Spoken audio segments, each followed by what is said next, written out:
Hey!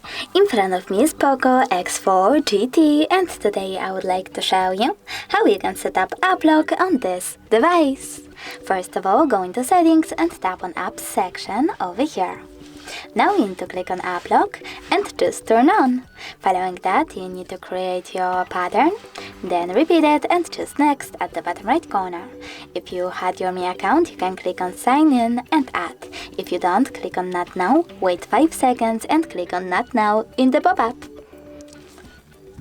Now finally, if you want to lock all of those apps, you can do that by choosing use app lock right away.